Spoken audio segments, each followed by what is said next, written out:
So, if you've been following my tutorials this evening, which yes, I have shot these videos all in a row this evening, breaking my Twitch stream as you just saw. Might be right back. Forgot to take it off first. Um, I've migrated from the example project to a new blueprint only project for those that are afraid of C++, or that just want to start to an empty project. Don't have to be afraid of C++. Just don't want anything there. So because I still have all of his content, what we're going to do is we're going to go into our PvE map again. I like the PvE map because there's a little bit of stuff to do, but it's not overwhelming. Let's go ahead and double check our game mode. I did a bad thing, so let's go ahead and fix that bad thing real quick. We are going to duplicate this, and we are going to call this my underscore PvE game mode BP. And we are going to go to the blueprints folder, and we're going to go ahead and create a new folder, and we're going to call this game, because I think we're going to end up doing this with a whole lot of stuff. Hello, game. And we are just going to take our newly created game mode and drop her right in there.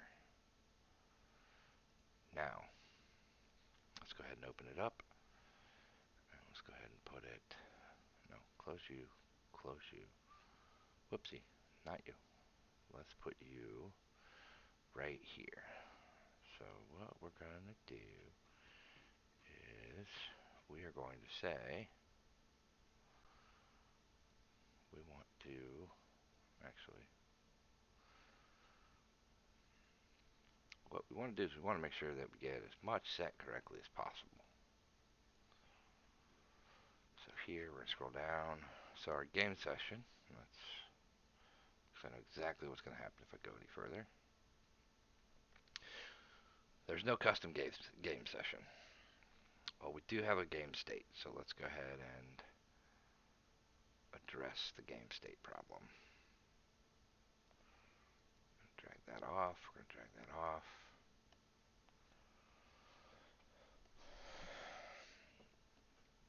And we are now into the engine content.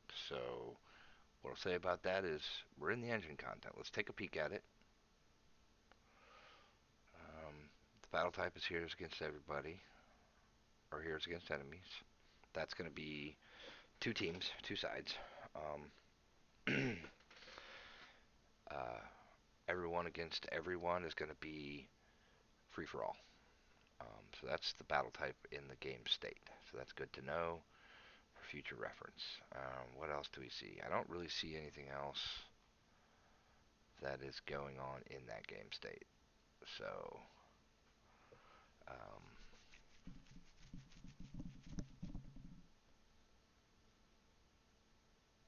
if you're wanting to do teams, you probably could do a combination. You'll probably want to do heroes against enemies. Um, and what that does is that makes sure friendly fire is not turned on. If you want to get more complex than that, you can. That's where I think it's best to get in and get comfortable with the engine. Um, there's been some talks of getting multiple teams. Um, there are plugins out there that can potentially help, but you'd have to integrate it pretty well. So um, let's see where Pasx goes with this, because it's looking so good so far. So we're not gonna make a new child of that. So next, or again, we're looking at our existing PVE that was in the template.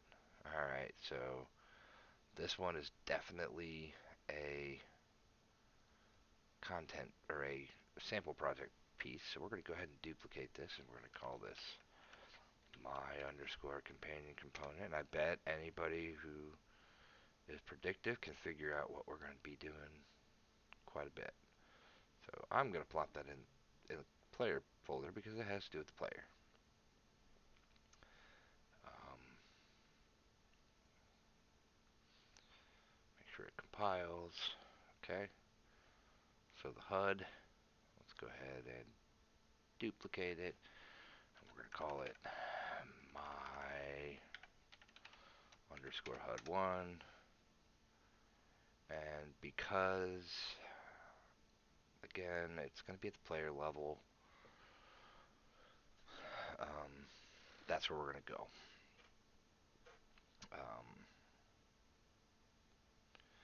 The companions player, I can tell you right now from messing with it, the biggest thing is that you have inputs that allow you to spawn companions on key. Um, so if that's really all you're trying to do, you can go ahead and it's already there because we duplicated it. Um, let's just look at the sample player controller. It's got targeting, I and J.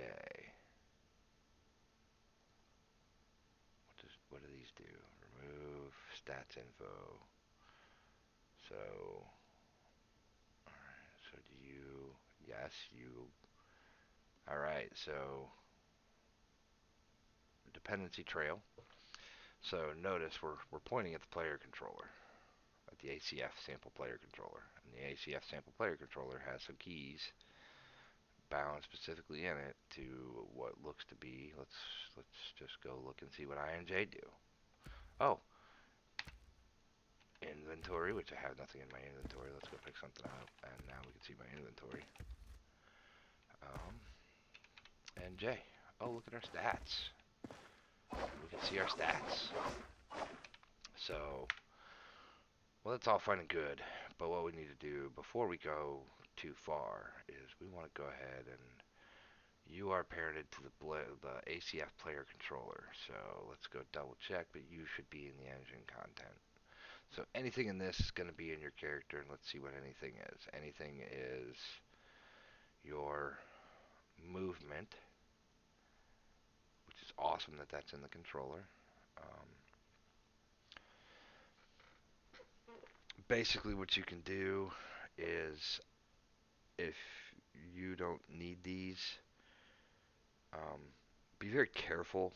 I would override them and just have them do nothing, and leave the functions there unbound to an input.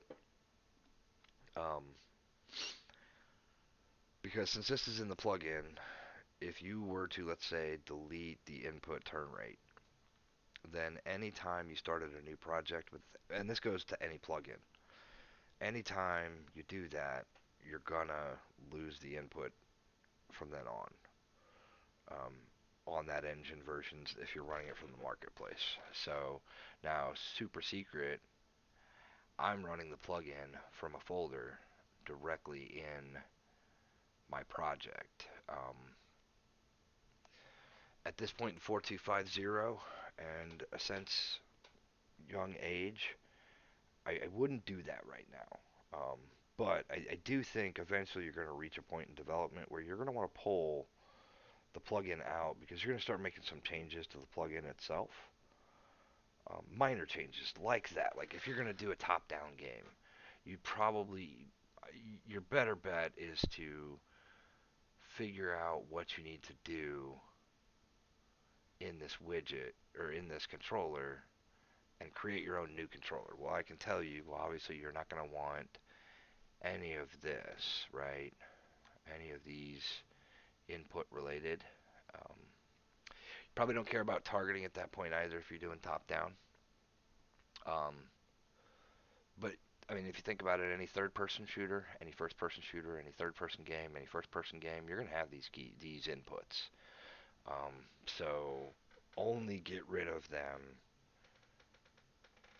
A, outside of your plugin from your engine, and B, um, outside of um, yeah, train of thought just left the station. Um, just leave them in the plugin. Find a way to get around it. Um, the reason I say don't do the plugin approach until later is because if Pasx comes in and makes some updates and you're operating out of a plugin folder, then you got to figure out how to make those in. Whereas if you leave it in the engine and he makes some updates, um, it should theoretically be an easier upgrade um, than just plugging in the plugins folder, depending on how you built it, right? if you've already mutilated your plugin in the engine, you can always uninstall it from the engine and reinstall it. That will get it back to you the way it is at shipment. But working in a plugins folder, like I say, it's actually really powerful because now I can control things and it's only in this instance of the game. If I create a new game, all the changes I make in this plugin folder won't apply. Um, there's an argument to be said that that is better than the engine, but I like the updating from the engine. So, alright, so, but for now, after that long tangent, what we're going to do is we're going to go ahead and leave that controller the way it is. We're going to go ahead and still use our my companion, but we're still going to point at that sample controller because I don't feel like setting all that up right now. Now, we've already changed our HUD.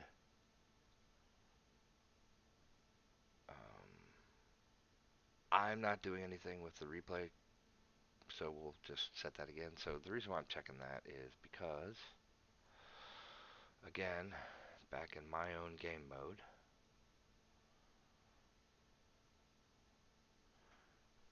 I want to spawn my player controller,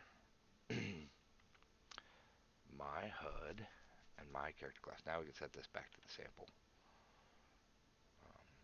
Now his game mode is still 100% clean with the sample project. Ours is 100% what we want it, and we're going to cross our fingers. We're going to change. Well, we'll hit play real quick. Oh, look, we're his guy again. Okay, cool. And we're going to change to my PvE game mode. We're going to hit play, and we're my Viking. Alright, so that means that we are, in fact,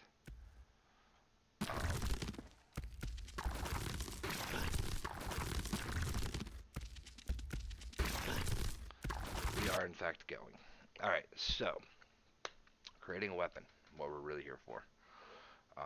I was doing all of that so that I don't break the example. If you want to break the example, that's fine. I'm just showing you how to cleanly transition to your own classes so that you can hopefully get rid of this. We're not going to get through all that because I'm going to leave the controller. There's a lot of things that I'm relying on in here, but we're going to get rid of as much as we can. Alright, so we have two weapons in here. We have a bow, which has no material, and a sword. And that's a cool looking sword and all. Thank you, I believe Paragon, maybe? I'm saying for the bow. But that's not what I want. That's not my look and feel. So let's see what I've got. I've got some weapons. So let's go look at a weapon. We're going to look at a weapon blueprint. They are in the ACF example blueprints items folder. And we're going to start with the sword. Now let's look at the sword. We've got, or I like to look at things all pretty and in the big graph window just to make sure. We got nothing tricky dicky going on. We've got some settings. Oh, what do we have? We have some settings. We have some modifiers when you equip it, and we have the items info. So, point to remember, this is being accessed by item info, which means you could create a data table of items based off of this item info structure and do a lot of things with it. You can expand upon this that I could come in and make a table of weapons and populate almost all of the data I need and have minimal. You can also create the ability to randomize some of this if it's not already there. It may even already be there. Um, but, so, equipable was the effects it has on you. Item is mostly about the item. There's a big key there. It's a melee weapon. But since we're doing a sword, we're going to go ahead and cheat again. We're going to duplicate this, and we're going to call this my underscore sword BP. Woo, not BP. Alright, and um, go ahead and get rid of that for a second. Get rid of that for a second, and we're going to come to my blueprints folder. Now, I'm going to put the sword in my character folder. There's a very good reason.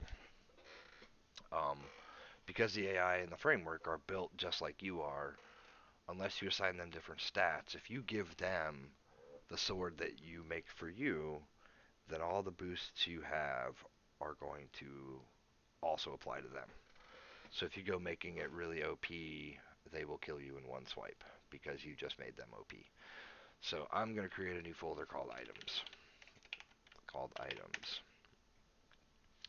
Um, and then I'm going to go back to my items folder, and I'm going to take my new sword, and I'm going to put it in here. Now, here's why we're going to do that. First things we're going to do is we're going to go ahead and make some changes. Okay, so mesh. What kind of mesh we got? Oh, we got a skeletal mesh. Do we have a static mesh? Oh, we don't have a static mesh. Guess what? I already figured that out. Already got the answer. So I didn't know that it was that easy to make a skeletal mesh for something like a weapon, but apparently it is. So we're going to go do that now. So we're done in the example for now. We're now working on the item in our project. So now what I'm going to do is I'm going to go to the weapons folder, and I'm going to go ahead and I'm going to export asset actions, export, and I'm going to export my um, my static meshes. We are going to export that static mesh. Not going to mess anything up there. We're just going to export it.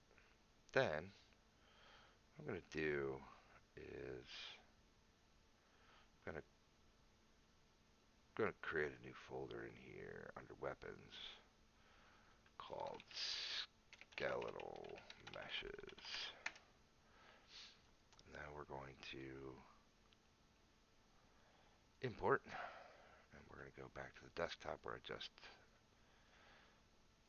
imported from, and we want to make sure we check the box for a skeleton mesh. Since there's no skeletal mesh on it, it's just going to put a socket in the root origin of it.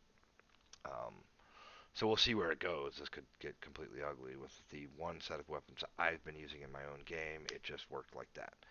I don't want to create a new material instance. We want it to import. We don't want to import. We'll try to import textures. We'll see what this does. And we'll import it all. And couldn't find a bind pose. Well, because no smoothing groups. That's all going to be things because this was never meant to be exported and imported like this. It was meant. But you can see we have a texture on it, and we have a skeleton. So the way damage works, and we'll verify this. We're going to come back to our sword in his example, items, and please look at the documentation. I kid you not. Um, it's not exactly completely 1000% clear, but that's because he's been programming, not documenting. So bear with him. Weapons. Where do we have items? Equipment component. That is going to be in the collision. No. Collision factor, damage zones, damage system.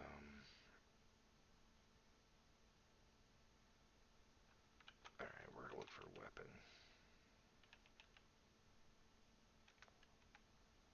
Because I know this is here. That's where I learned how to do it. We're going to say socket.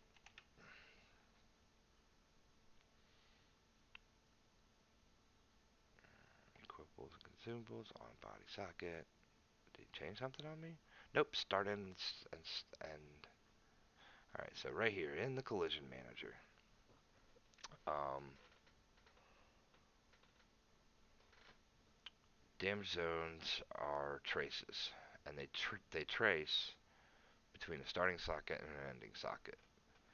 So what that means is that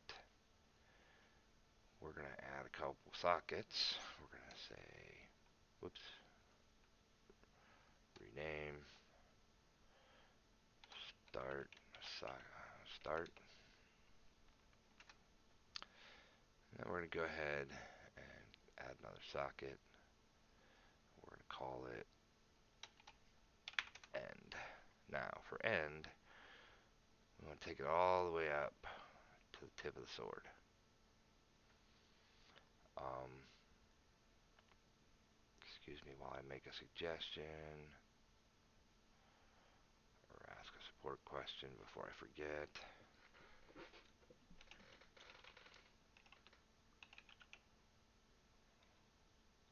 No, I already know the answer to that.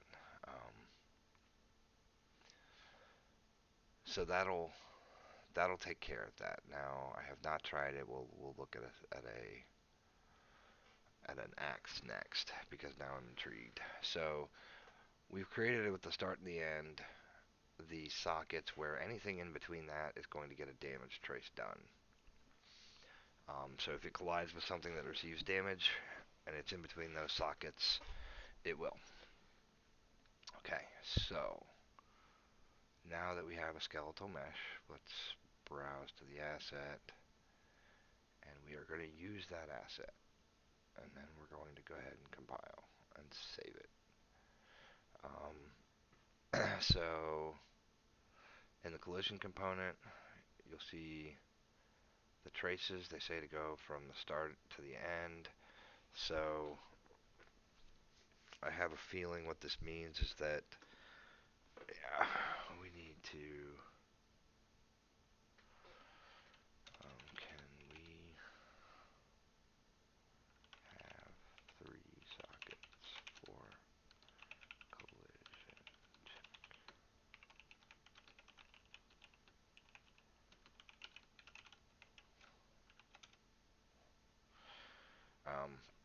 So there we're setting that. That's our collision. So let's come back down here and we'll see all of our stuff. We're still going to use the same animation. So what we're going to do is when we use this, we're telling the moveset engine of the animation blueprint that we are using a single-handed sword. So let's go see what that really means.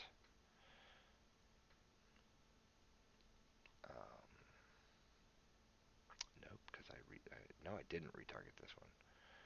I need this. So we have move sets. I showed you bow. We also have a single-handed sword. So that means if we want to add move sets, all we have to do is come into our gameplay tags table and add them. Now I'm not going to show that piece yet because I didn't show how to properly move your.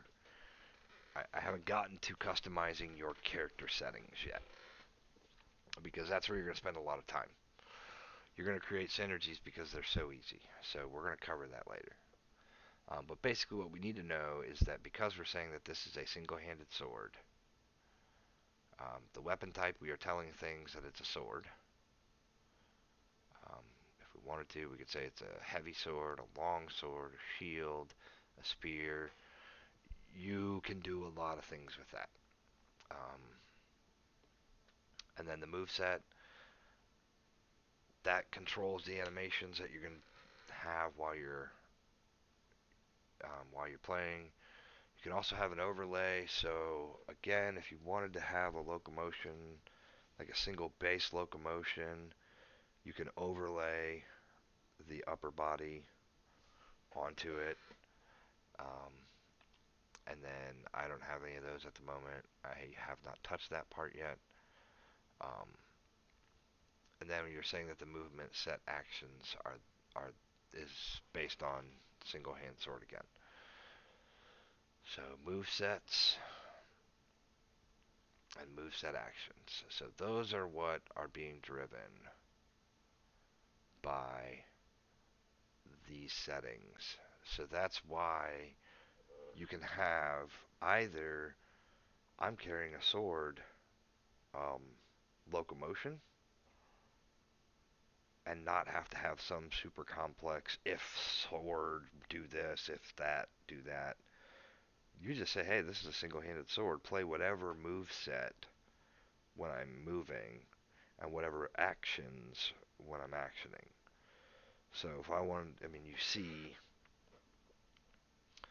all we have to go do is create elements in these blueprints, and we can have whatever actions we want.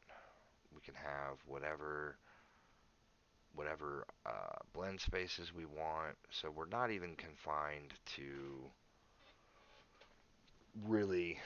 Uh, it's changing based on that. Now, I can't get into a whole lot more detail, but your blend spaces are going to are going to help a lot make your animation look the quality of that of ALS. I will be doing a video on how to add IK to this animation blueprint. I did get the info from Pasks. It's pretty simple. It is based off of ALS version 3, um, but it'll get you the foot IK that you're looking for from that perspective. But again, I'm going to cover that later after I've actually done it. So the last thing we need to do is theoretically now using that sword is the same as using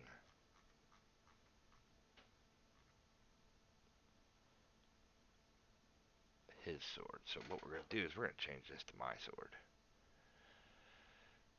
And then we're just going to see how far off it is. Alright, well that's not too bad. So he's holding the sword a bit funny. He's going to smack people in the face with the sword. He's not going to actually cut them. So we're going to go fix that. So now what we want to do is... Yes, we did want to be in there. Dang it. That was not what I wanted to do. This is what I want to do. Only I want to go here. What am I doing? I don't want that. I want my character. Gosh dang it. So let's go here. Let's go to our skeleton tree. And let's look at our sword. We are, in our hand, going to have single hand weapon is our socket. So let's just see what we got here. We should have a single hand weapon. Oh look, we have a single hand weapon. So what I'm going to do is I'm going to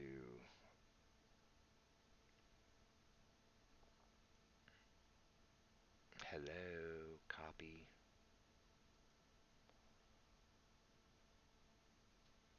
and paste.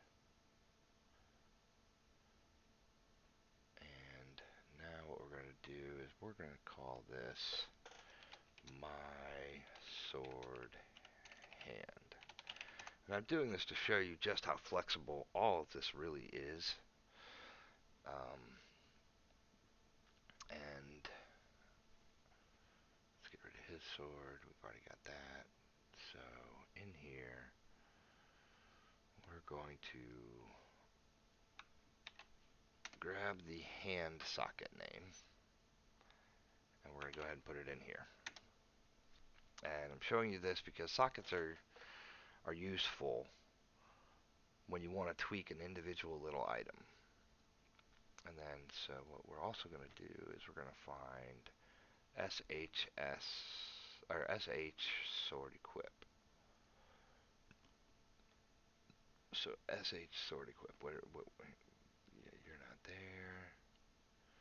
You're all the way up here on spine 1. So we're going to copy and paste, and then collapse that back down, and it created O1. And let's go ahead and call this my sword back. Now the reason I did that is because now I'm going to add a preview asset. Add preview asset, and we're going to find sword. Um, and now what we can do is we can come in here and we can use a specific animation, and we're going to look for idle, and we're just going to tweak this. We're going to make this look right. So we're going to turn, nope, don't like that. I'm going to go ahead and turn it this way.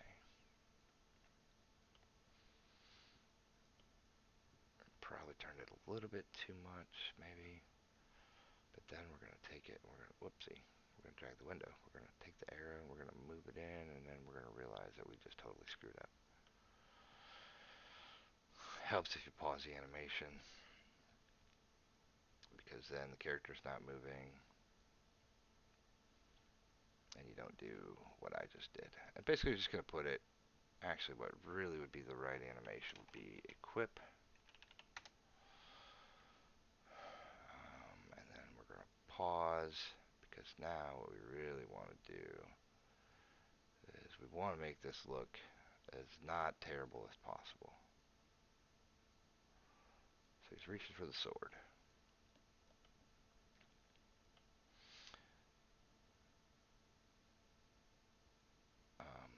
Probably not going to be as important to be 100% right here because you're getting the motion down. But if you really want to, you can play around to get it on the back just where you want it. So now, come in here, and we'll pick up our sword. Oh, you know what we didn't do?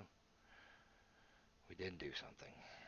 We're going to rename that socket just so that we don't have to type it and get it wrong. And we're going to put it in the sword because we didn't change the socket. See, mistakes are awesome. You learn from them. And see, now the sword's on our back. We equip it. Now we're just going to go ahead and get idle loaded back in.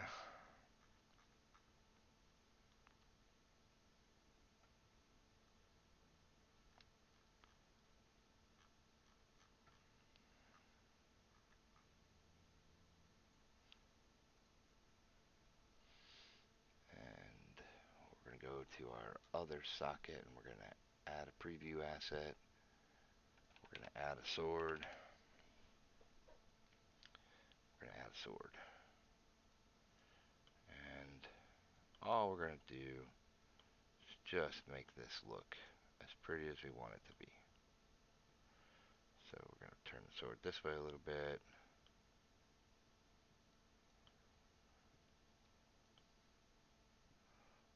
We're going to go ahead and have him not cut off his hand when he blocks because he's got his hand in the blade, in the hilt. And now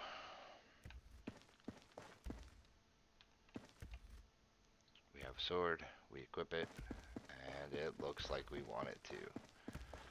So there we have just created our own sword. Bows, I'm not going to mess with at the moment because I haven't really done them, but there is making a sword. So I think I'm going to call that a night for tutorials because I've just recorded a couple hours of videos.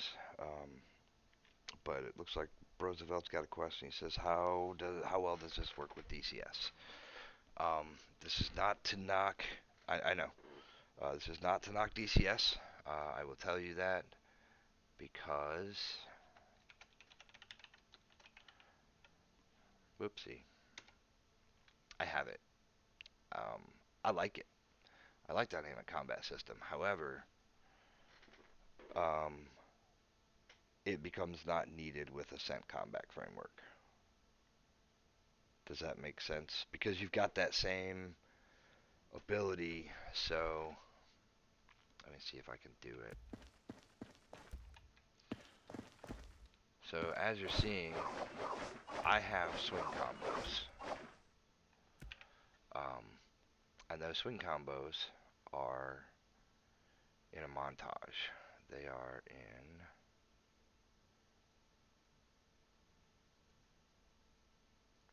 an attack montage. So I haven't dug into the nitty gritty, um,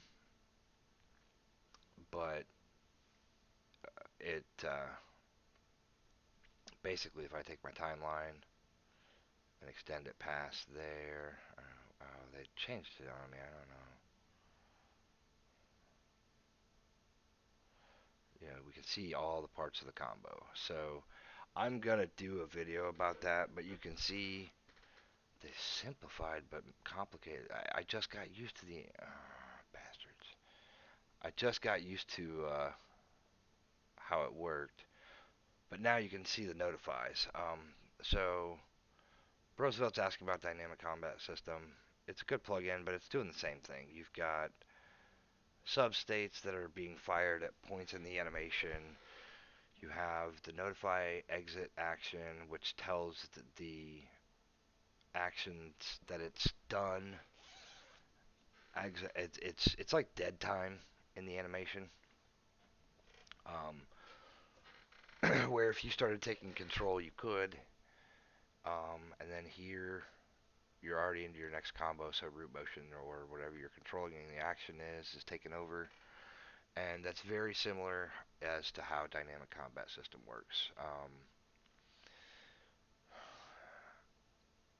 One of the things I like, so I'll show you this before I wrap up, is we're gonna show debug. Where's debug? Did you take debug out?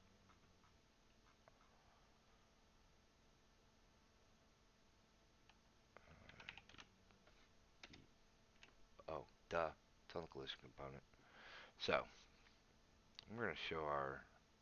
We're always gonna show our debug, and we're gonna make it red when it's inactive.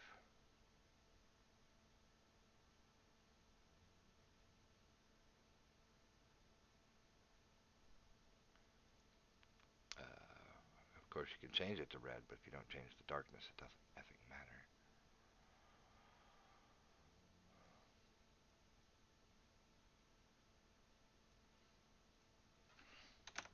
Red,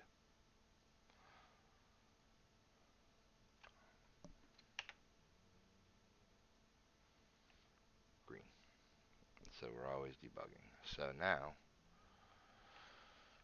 what you can see, oops, is that my debug trace on my collision component on my sword is not active. But as I swing, it goes active.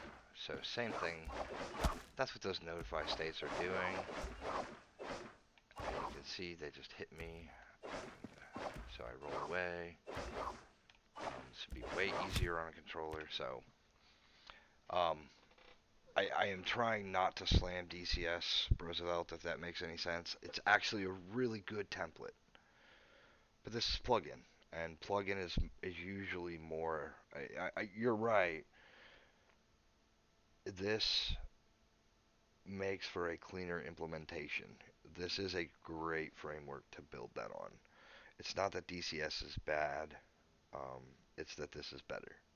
That's it. Um, it's not that ALS is terrible. ALS is good. Um, but this can do a lot. I'm not saying you won't ever need to consider something like ALS or a different locomotion system, but I don't think you do. Um, if you really want to put your leans in, you can do that. Um, so, all right, Roosevelt, if you have Discord access, pop over onto my Discord if you want. I'm actually going to end my stream here for the night.